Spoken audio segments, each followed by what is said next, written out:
A lot of power in a little package. Our 32 H&R Magnum Plus P by Buffalo Bore versus their 38 Special Plus P. So both of these are considered their heavy loadings here. 32 H&R Magnum Plus P, 100 grain jacket at a hollow point, rated at 1,300 feet per second, 375 foot-pounds energy. So that's a pretty good rating for a little 32 H&R Magnum. Now our 38 Special Plus P, 125 grain, rated at 1,050 feet per second, 306 foot-pounds energy. That's also a pretty hot, cartridge there. But that 32 H&R Magnum Plus P, that's got a lot of power there for its size. So I'm going to use my 4-inch barreled revolvers to do this test. It's actually a 4 1/8 inch Smith & Wesson 686 to test the 38 Special Plus P, and my 4.2 inch Ruger SP101 to test the 32 H&R Magnum Plus P. So if you look at the energy ratings that they have on there, 100 grains, 1,300 feet per second, 375 foot-pounds energy, that's roughly the same energy as your average 45 auto coming from a 5-inch pistol. And that is actually quite a small cartridge, this little 32 H&R Magnum, compared to that. So that is a lot of power in a little package. So we're going to see what we get with our 38 Special Plus P versus our 32 H&R Magnum Plus P. So I'm going to go through the chronograph, see what kind of velocity and accuracy I get at the same time. Then I'm going to do my 10% clear ballistic gel test. So I'm going to go into plain 10% clear ballistics to see what the best potential of those cartridges are. No denim in the way to potentially clog a hollow point, just so we can see if we get some really good hollow point expansion, and just to see how deep they go without anything impeding its penetration as well. And then I'll move on to doing more of a real world simulation where I'm going to have 4 layers of denim on this first 3-inch piece that represents hitting a pectoral muscle. After that, we're going to have a 1/4 inch medium density fiberboard that's going to represent hitting ribs or sternum, 16 more inches of clear ballistics, and another 1/4 inch medium density fiberboard at the back to represent hitting back ribs. So we'll do a plain clear ballistics shot, then our real world simulation shot. And by the way, clear ballistics is roughly a half representation of the density of flesh. So 3 inches and 16 inches is more like 1.5 inches and 8 inches in real flesh. So when we're talking that distance there, what we're really simulating is about a 9.5 inch thick individual with ribs on the front and back. So we'll do a plain clear ballistics shot, then a real world simulation shot, and then I will shoot at the steel target to see what kind of practical accuracy and shootability I can get with these. So let's get started with this test. All right, I'm about 5 yards from the target. So first up, I'm going to test our 38 Special Plus P 125 grain, rated at 1,050 feet per second. Let's see how I get in my 4 1/8 inch Smith & Wesson 686. See how close I get to 1,050 feet per second here.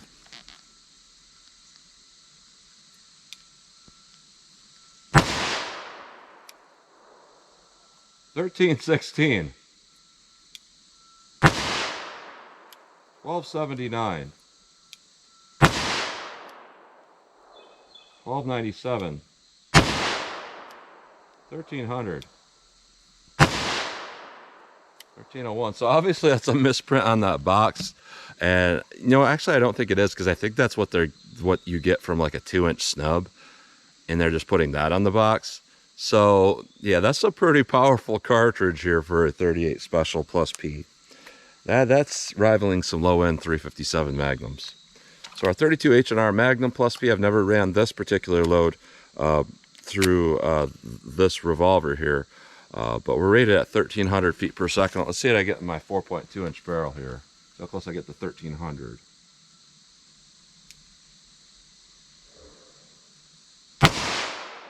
$13.30, 13.24,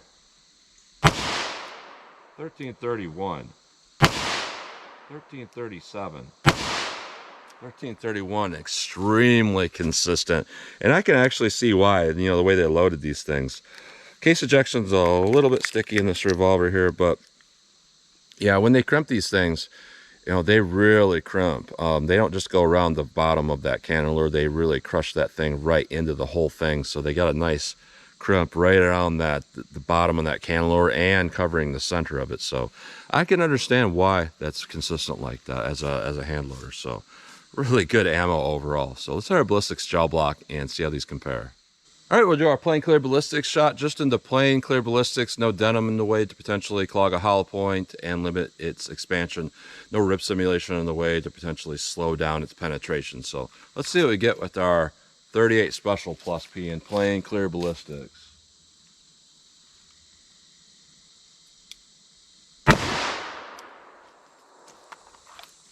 All right. Now let's set with our 32 H&R Magnum Plus P. Let's go take a look.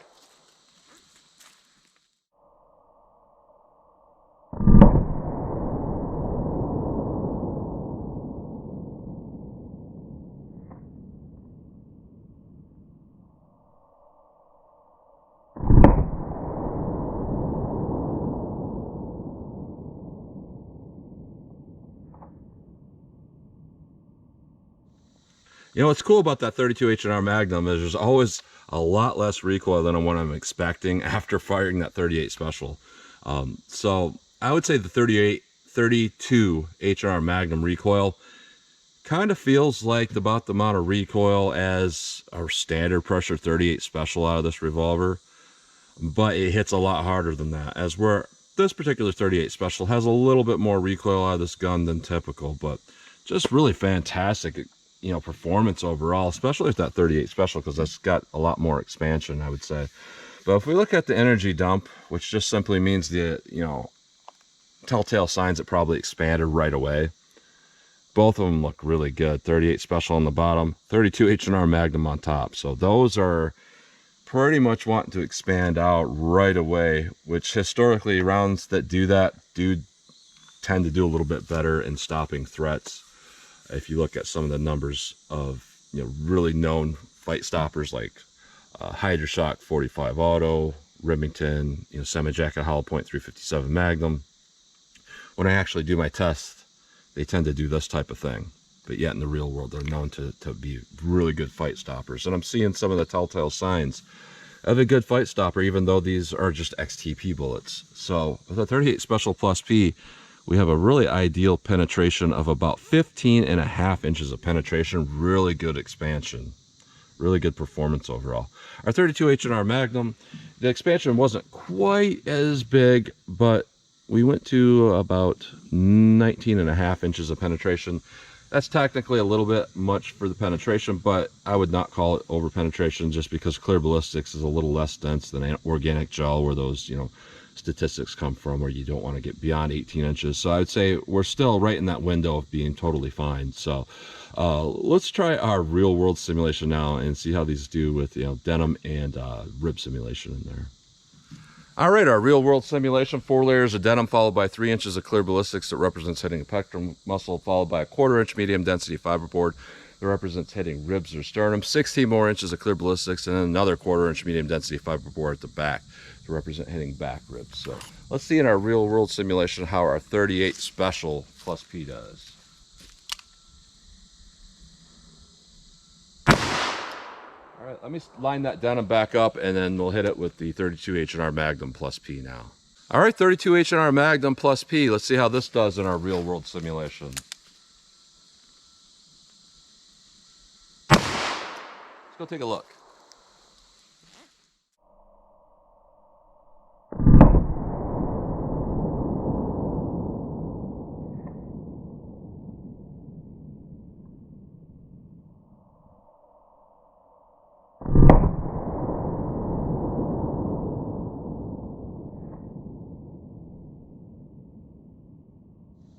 All right, so our real world simulation brought these a little bit closer to each other in performance.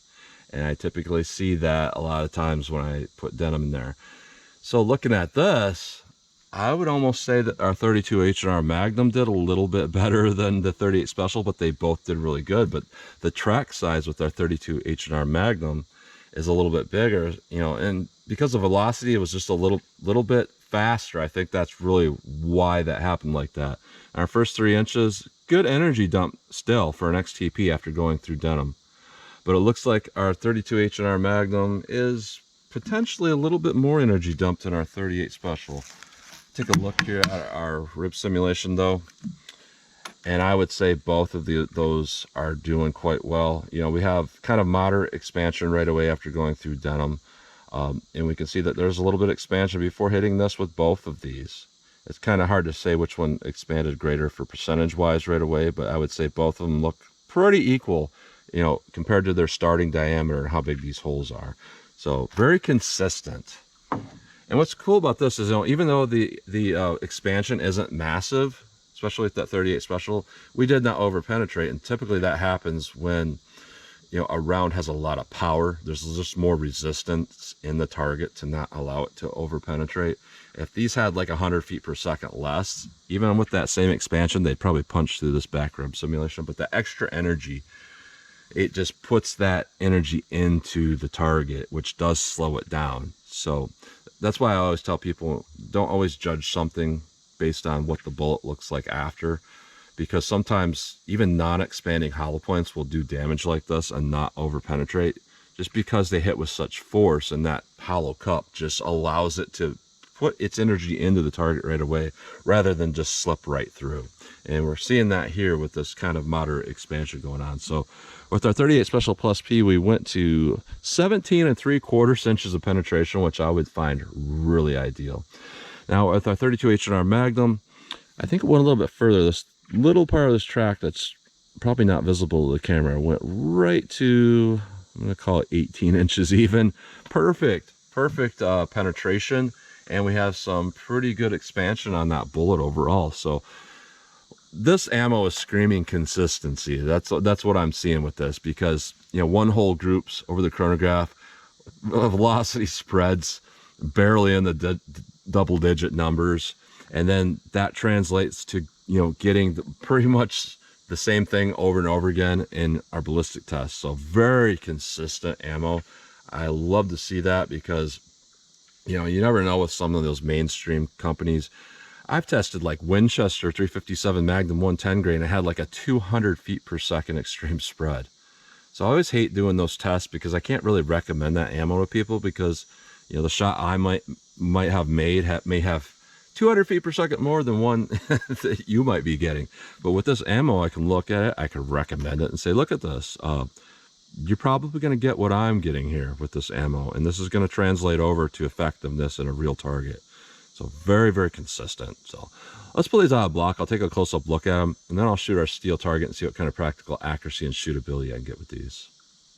All right, so here's a close-up look at these bullets going through plain gel, our 38 Special and our 32 H&R Magnum. So our 38 Special expanded out really big, and that is a lot of expansion for an XTP. It's very rare to see an XTP bullet expand that big. But this particular load expanded massive, and we compare that to the 32 H&R Magnum here. That still had some good expansion for an XTP, but this is more average of what an XTP looks like expanded here with this 32 H&R Magnum load. It just expands out not quite to 1.5 times, as where this looks like it's at least 1.5 times expansion from its starting diameter. So our 38 Special did a lot better in our plain gel, but when we look at our real world simulation here, things changed up quite a bit here, and I can't even barely tell them apart between our 38 Special and our 32 H&R Magnum, because it looks like they are about the same size. Our 38 Special here and our 32 H&R Magnum here. The only way I can tell them apart is by looking at the base, and, you know, obviously one's a 32 caliber and smaller, and the other one's a 38 there. So yeah, the percentage of expansion is way bigger with our 32 H&R Magnum load, probably just from that little bit of extra velocity there. So our 38 Special, I mean, this is pretty typical for an XTP going through denim and rib simulation. I pretty much see that every time with XTPs. But our 32 H&R Magnum, it just had a little bit more going on there with that extra velocity. So looking at this, both of these are fantastic. I can't tell you if one's really better than the other.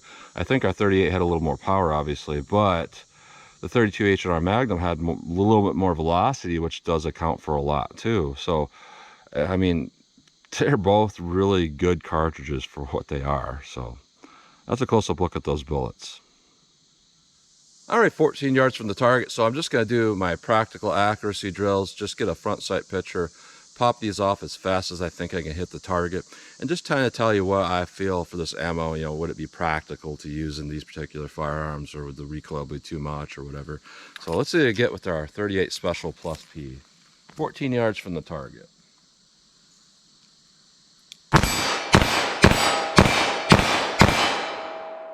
And again, we can see that consistency playing out. You know, the spread of those groups is not going one weird way or the other. Very consistent feeling ammo in this gun, and the recoil is pretty much in between a 38 Special and a 357 Magnum. Now, a lot of people kind of have that misconception that that's what a 38 Special Plus P in general is it's in between a 357 and a 38. It's actually not. A 38 Special Plus P generally is, it's just a 38 Special, barely over the specs. So it's a 38 Special in recoil. As where this really truly is split in the middle. It's in the middle of a 38 Special and a 357 Magnum for recoil, which is very pleasant to shoot out of a gun like this. So not a lot of recoil. Now, 32 H&R Magnum. Let's see how this thing feels for me.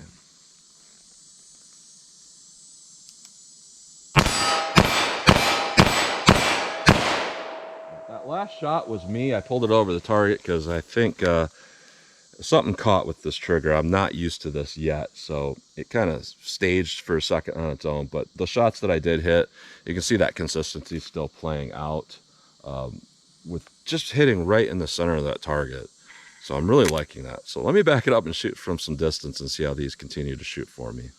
Already 75 yards from the target. I really love seeing the outer limits of the ammo I test, see what it can do at some distance.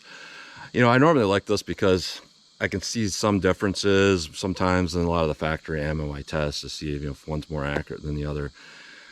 I'm not going to love this part because I could tell from this ammo accuracy, consistency, and all of that, that any time I might miss is going to be completely on me. There's no question about that, because just everything up until this point would say that this ammo is next to perfect. So if I miss, this is all me. So that's why I don't like that. I don't have anybody to blame but me. So 38 Special Plus P, 75 yards or 225 feet away. See if I can hit the target.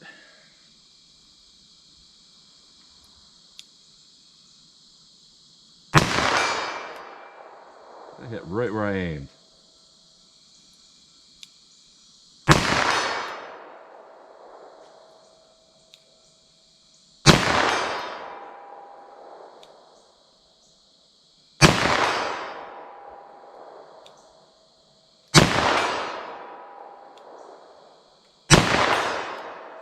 Perfect.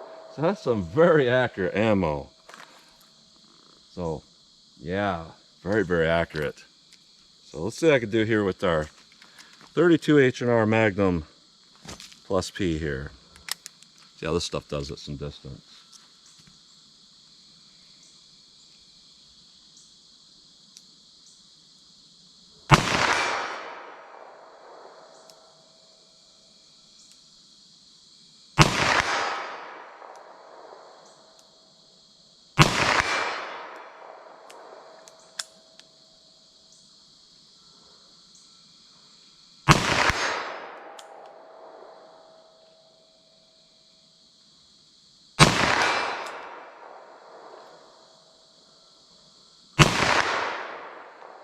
I think I may have missed that last one. So a couple of those rounds there got a little bit sticky when I was firing them. Fine now. I think probably what happened is they just backed out a little bit, and because they are a little bit, the case ejection is a little bit stiff with these particular rounds, because that's a lot of pressure for a 32 H&R Magnum case. So yeah, it's a little bit stickier than most of the other ammo. I think probably the base is backed out just a little bit, so it's made it a little bit sticky. So if I was going to carry this for like defense, I would definitely always carry in a clean revolver, because the case expansion is a little bit much for these. But overall, just very consistent, good ammo. It's hard to ask for much more than this, because these are pushed to the limits of a good 38 Special Plus P and to the limits of a 32 H&R Magnum. So I would say really good ammo overall. Let's say Tim Sundles really knows how to load some ammo. And no, he's not asking me to do this. I'm just really excited about this ammo because it's just really good ammo. So it's fantastic overall. I think it's some of the best ammo I've ever seen, and just a lot of power in a small package for that 32 H&R Magnum. I can't say that enough, because you think about it. This revolver here, this 32 H&R Magnum, 6 shots, or it's a 327. This is a 6-shot L frame. I don't know if you can tell the difference from here, but big difference there. And if you were going to have, let's say, 6 shots of 45 auto, which has less power than this per shot a lot of times, you would need like an end frame revolver, and that cylinder would be darn near double the size of this. So the fact that you get 6 rounds of that power in something this slim is really fantastic, because this is no wider than a Smith & Wesson J-frame 5-shooter, but to have 6 shots of that, that's pretty impressive overall. So that's what you get today. So as always, comment, share, and like, and thanks for watching.